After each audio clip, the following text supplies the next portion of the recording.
journée de ville, dans un bar ou dans un café, sur une petite place de banlieue ou en face du cimetière. De l'ouverture jusqu'à la fermeture, les clients entrent, boivent, parlent, sortent, re-rentrent, reboivent et reparlent de plus belle. Cela ne vous dit rien? Bien sûr, ce sont les brèves de comptoir de Jean-Marie Goriot, des recueils de citations authentiques recueillies dans la vie de tous les jours, à la ville comme à la campagne. Jean-Marie Goriot a publié un recueil de ses brèves de comptoir sensiblement tous les ans pendant 20 ans. Dans ses ouvrages, l'absurde, la poésie, l'humour, mais aussi l'actualité et parfois la philosophie se côtoient. Ces brèves sont d'abord adaptées pour la télévision sous forme de pastilles dans la série Palace, réalisée par Jean-Michel Ribes, où elles sont racontées par Jean Carmet. Par la suite, plusieurs adaptations théâtrales sont montées, le plus souvent par notre ami Goriot lui-même. Au lendemain de l'attentat contre Charlie Hebdo en janvier 2015, Jean-Marie Goriot décide de cesser définitivement sa collecte des brèves de comptoir dans les bars. Concernant cet arrêt, il parle d'une minute de silence à rallonge. Voici quelques citations pour des moments de sourire ou de rire et en cas de chagrin pouvoir en piocher certaines. Êtes-vous prêt? Écoutez bien. La première chose à faire pour jouer du piano, c'est soulever le couvercle. Le café, ça me fait dormir quand je n'en prends pas.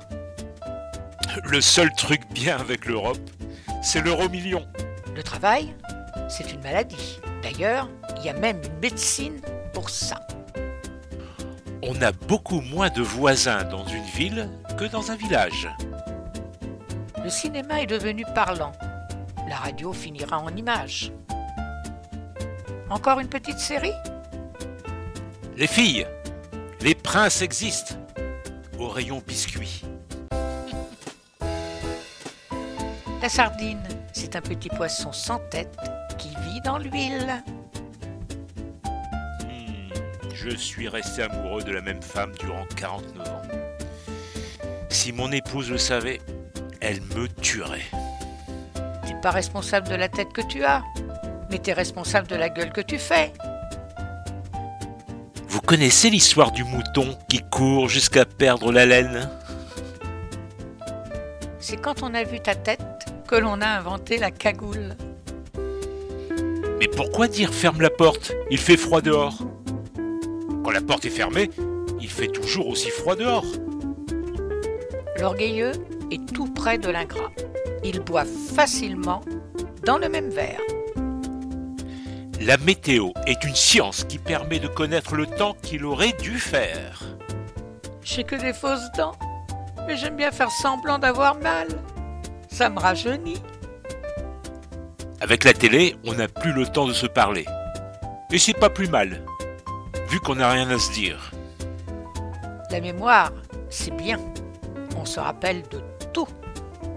La terrasse, ça fait vacances, alors que le comptoir, ça fait boulot. Les machines ont remplacé ceux qui travaillent, mais un jour, elles remplaceront aussi ceux qui ne font rien. On fait des photos de vacances, on ne fait pas de photos de boulot. Il y a une raison. Quelques dernières pour le plaisir. La langue la plus dure à apprendre, c'est se taire. Quand le téléphone ne sonne pas, ça ne sert à rien de le laisser brancher. Celle-là, elle n'est pas mal. Il a raté son bac du premier coup. Le meilleur paradis fiscal, c'est encore de rien gagner. La vie, c'est court. Pourtant, 1 heure, c'est long. Le plus grand intellectuel du monde, même pour les courses, il se fait une liste. Les chats voient la nuit, mais le mien, ça ne lui sert à rien. Il dort.